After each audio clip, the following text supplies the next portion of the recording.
Welcome back to the show. अच्छा, सभी अपने अपने मतलब ड्रॉ कर रहे हैं, लेकिन मैं चाहूँगी मैं आपसे दो की पॉइंट्स के ऊपर बात करूँ कि एक कॉन्स्पिरेसी थ्योरी ये है कि कल के इजलास में नून लीग ने थोड़ी बहुत चूं चाँ की है तो इस्टेब्लिशमेंट ने तख्ता खींचने के लिए ये काम किया है, क्योंकि ज़ाहिर है 11 सीटें वहाँ नून लीग की हैं।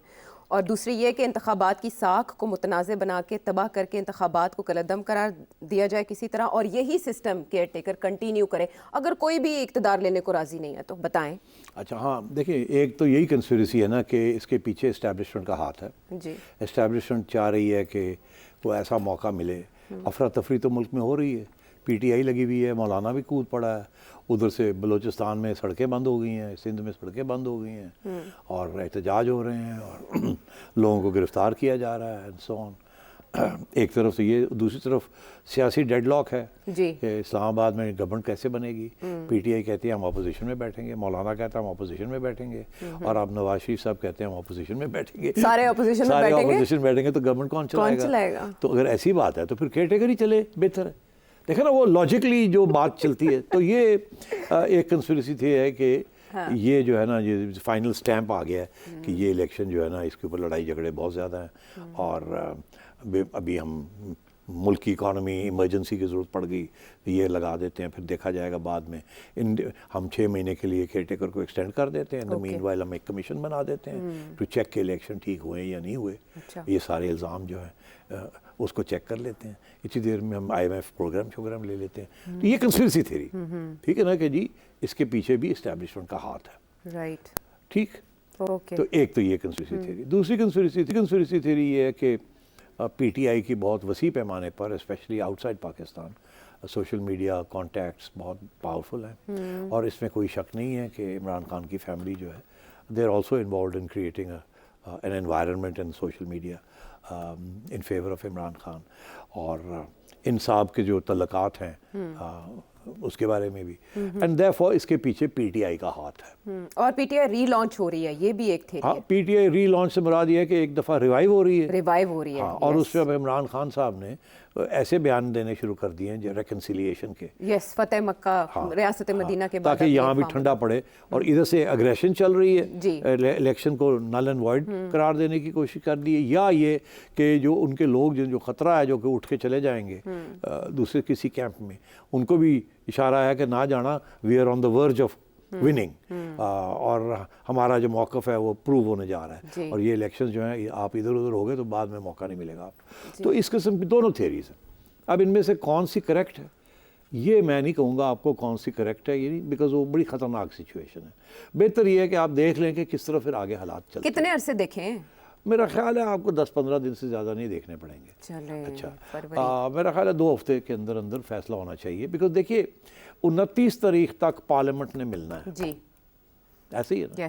तो 29 की इंतज़ार कर लें। अगर 29 तारीख तक पार्लियामेंट मिलती है और गवर्नमेंट नहीं बनती तो फिर क्या होगा? फिर यही होगा ना, एक नई इलेक्शन की तरफ जाना पड़ेगा ना। अगर किसी के पास मेजॉरिटी नहीं है तो नई इलेक्शन की तरफ जाना पड़ेगा और इकोनॉमी उसकी अभी मुतहम्मिल नहीं हो सकती और फिर वो आपका 6 माह का फार्मूला। इसलिए उससे पहले ही या उसके बाद they could be some intervention. Right. तो मैं समझता हूँ इंतज़ार कर लीजिए, एक डेडलाइन है, देख लेते हैं क्या होता है क्या नहीं होता। मार्च तक अगर तो गवर्नमेंट्स बन गई, देखो पंजाब में गवर्नमेंट बनाना is not a problem, KP में बनाना is not a problem, Sindh is not a problem, Balochistan is not a problem, problem is in Islamabad. और अगर इस्लामाबाद में गवर्नमेंट नहीं बनती तो फिर क्या होगा?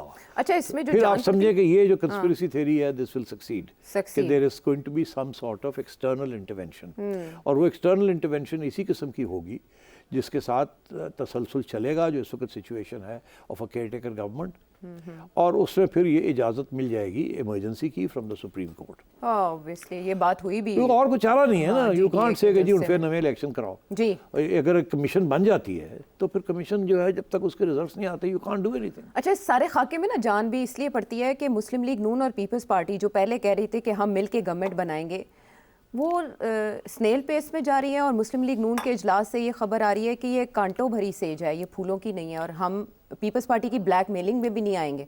आप बना लें गवर्नमेंट जाके। अब मसला ये है कि पीटीआई पीपल्स पार्टी नून लीग से नहीं मिलना चाहती, पीपल्स पार्टी पीटीआई से नहीं मिल सकती, नून लीग भी पीटीआई से नहीं मिल सकती, तो फिर गवर्नमेंट कौन ना बनाए कोई, तो ऑप्शंस क्या हैं? मैंने बताया ना आपको, तो कोई ऑप्शन ही कोई नहीं है, फिर से नई इलेक्शन करनी पड़ेगी उधर के लिए, या वहाँ फिर से पीटीआई को मौका देना पड़ेगा, वो दिखाए मेजॉरिटी, वो नहीं है, फिर पीपल्स पार्टी मेजॉरिटी दिखाए, वो नहीं है, या नून लीग दिखाए, वो नहीं है।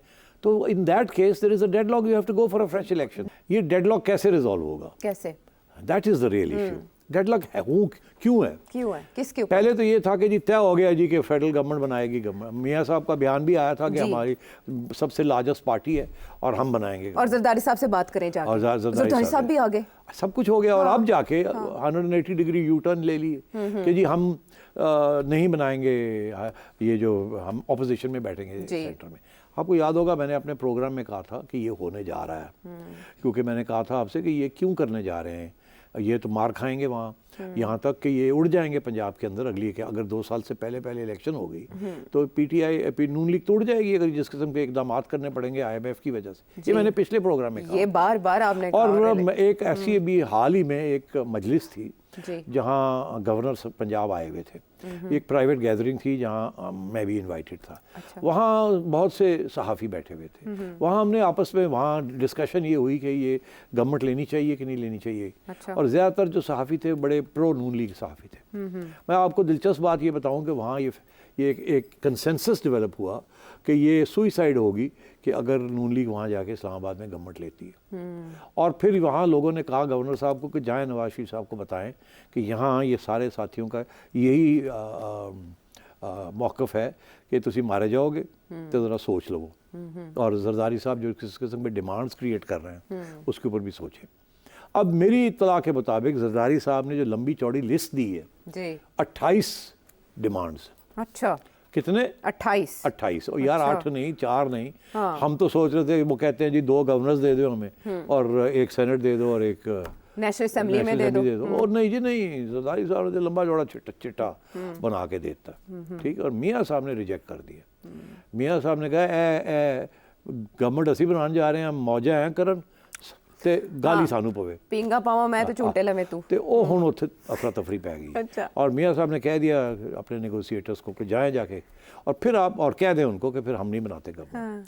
अब अगर ये नहीं बनाएंगे गवर्नमेंट तो क्या? तो या तो जरदारी साहब पीछे हटें, जो ये कहते हैं कि ये देने के लिए तैयार है, इससे ज़्यादा हम नहीं देने के लिए तैयार, और आप आ जाएं हमारे साथ जी। तो या फिर जरदारी साहब डट जाएं। अब जरदारी साहब तो मेरा ख्याल है तैयार हो जाएंगे कुछ ना कुछ कॉम्प्रोमाइज़। बिलावल साहब ने एक पोजीशन ले ली है, जैसे बड़ी इंटरेस्टिंग बात है, बिलावल साहब ने पोजीशन ले लिया कि ये चाहिए ये चाहिए ये चाहिए। पहले भी वो कह रहे थे हमें नवाज शरीफ एक्सेप्टेबल नहीं है और बड़ी हार्ड लाइन ले रहे हैं, ऐसे ही है ना? बिल्कुल ऐसे ही है। इधर शहबाज शरीफ साहब बड़ी सॉफ्ट लाइन ले रहे हैं कि कर लो कर लो कर लो कर लो, ऐसी चलिए होते, ऐसे ही है ना? जो लोग स्पेकुलेट कर रहे हैं कि लिस्टें बन रही हैं मिनिस्टर्स की कि जो शहबाज साहब की कैबिनेट में कौन होगा, वो वही लोग हैं जो पीडीएम में थे जी। वो इनकी अपनी हैंड पिक्ड लोग हैं, इनके अपने जो हम सफ़र जिसे कहते हैं प्रो एस्टैब्लिशमेंट लोग, तो वही होंगे। तो नवाज शरीफ साहब के लोग तो उड़ गए हैं, राना भी उड़ गया है, जावेद लतीफ़ उड़ गया है साथ, मतलब और बड़े भी उड़ गए छोटे मोटे। तो मियाँ साहब तो अलग हो गए हैं किस्म के। तो अब ये कहाँ जाएगी बात? अब मैं आपसे ये बता दूं कि ये आपस में ये नहीं तय कर पाएंगे। अच्छा। क्योंकि एक तरफ बिलावल हड्डी बना हुआ है और जरदारी साहब बड़ी समझाने की उसको कोशिश कर रहे हैं, वो मान नहीं रहा है। अच्छा। तो वहाँ प्रॉब्लम आ गई, उसके अंदर इंटरनल नून लीग के अंदर भी इंटरनल प्रॉब्लम आ रही है। ये कुछ लोग कह रहे हैं ना जाओ, कुछ लोग कह रहे हैं नहीं नहीं चलिए चलिए चलिए। तो ये मसला कैसे हल होगा? एस्टैब्लिशमेंट चाहे तो वेल डन वेल डन। तो अब होगा ये कि पूरी रिपोर्ट चली गई है एस्टैब्लिशमेंट को। अच्छा। मैं आपको खबर दे रहा हूँ, रिपोर्ट कार्ड चला गया। हाँ, रिपोर्ट कार्ड चला गया, और किसने दिया है वो आप मुझे मत पूछें। मेरे दोस्त हैं, उन्होंने जाके रिपोर्ट कार्ड दे दिया वहाँ, जो कि इन सारे मज़ाकरात में बैठे हुए थे। हाँ, अब नाम नहीं लेना बिकॉज दोस्ती खराब हो सारे सिस्टम के। हाँ, वो तो उन्होंने जाके तुम मरवाओगी क्या करती हो, सदा करो, मेरे तल्लकात हैं, मेरी चिड़िया। नहीं देखिए इतना बड़ा काम उन्होंने किया है। अच्छा छोड़ो ना। अच्छा, उन्होंने रिपोर्ट दे दी जाके कि जी उत्थे ते हो रहा है, तो वो फोन की करना है, उनको जाके डेडलॉक तोड़ो। उसको ये कहा गया कि जाके उनको समझाएं डेडलॉक तोड़ें। वो समझाने वाले वो मूड में नहीं है समझने के, वहाँ तो अपनी सियासत चल रही है जी। तो अब होगा क्या क्या कि एस्टैब्लिशमेंट इनको ये कहेगी कि आप अगर गवर्नमेंट इन लाइंस के ऊपर नहीं बनाते तो फिर सब फारग, और हम आ रहे हैं और हम आके फिर देख लेंगे सबको आपको, ठीक है। ऐसा ये आखिरी धमकी होगी इस्टेब्लिशमेंट की। करो, गवर्नमेंट्स बनाओ, फौरन बनाओ। ये फार्मूला है नून लीग वालों, आप ये दे दो पीपल्स पार्टी को, पीपल्स पार्टी वालों आप ये मत लो इनसे, जो हम कहते हैं ये करो, और एल्स नहीं तो फिर ठीक है, फिर देखी जाती, फिर असी फिर दसने तो असी की करना है। बिकॉज इस वक्त जो सबसे ज़्यादा प्रेशर है वो नून लीग के ऊपर नहीं है, ना पीटीआई के ऊपर है, ना पीपल्स पार्टी के ऊपर है, प्रेशर तो एस्टैब्लिशमेंट पे है। बिल्कुल। बिकॉज ये तो एस्टैब्लिशमेंट का अरेंजमेंट चल रहा है ना, उनके स्टेक्स हैं ज़्यादा, सबसे ज़्यादा उनके स्टेक्स हैं। और यहाँ सिर्फ एस्टैब्लिशमेंट एज एन इंस्टीट्यूशन के स्टेक्स नहीं है, कुछ लोगों के अपने ज़ाती स्टेक्स भी हैं। तो अब इससे ज़्यादा बात करना मुनासिब नहीं है। तो मैं ये समझता हूँ कि ये ना हो कि अगर ये मामला तय ना हुआ, ये डेडलॉक जैसे एस्टैब्लिशमेंट कहती है, तो ये इस बात जो है ये हाथ से बाहर निकल जाएगी। और ये जो सब कुछ हुआ है इस वक्त, फिर ये कंस्पिरेसी थ्योरी जो है ना कि इसके पीछे एस्टैब्लिशमेंट का हाथ है, वो फिर लोग कहेंगे जी लो जी एस्टैब्लिशमेंट को पता सी कि इन्होंने गल नहीं मननी, इन्होंने मरवा देना, इन्होंने एस्टैब्लिशमेंट ने पहले ही माहौल तैयार कर लिया, और कहेंगे जी ऐसी तैसी केयर टेकर्स कंटिन्यू करेंगे, इमरजेंसी लग गई है या और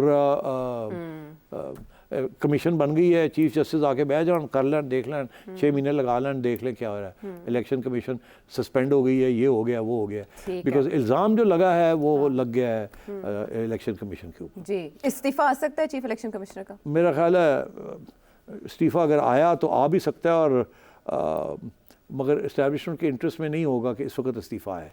अगर वो इस्तीफ़ा आ गया तो मसला बन सकता है। बेहतर यही है कि कमीशन बन जाए और उसके अंदर इलेक्शन कमीशन अपने आप को डिफेंड करे, उसके बाद देखा जाएगा क्या होता क्या नहीं। तो ये सूरत हाल है इस वक्त। अगले 4-5 दिन के अंदर अंदर आयशा, अगर इन्होंने अपने डेडलॉक ना तोड़े तो फिर इस्टेब्लिशमेंट आएगी और इस्टेब्लिशमेंट आपको इनको फाइनल वार्निंग देगी, और अगर वो फाइनल वार्निंग सुनी तो इस्टेब्लिशमेंट का प्लान बी जो है वो फिर इम्प्लीमेंट होना शुरू हो जाएगा। ठीक है।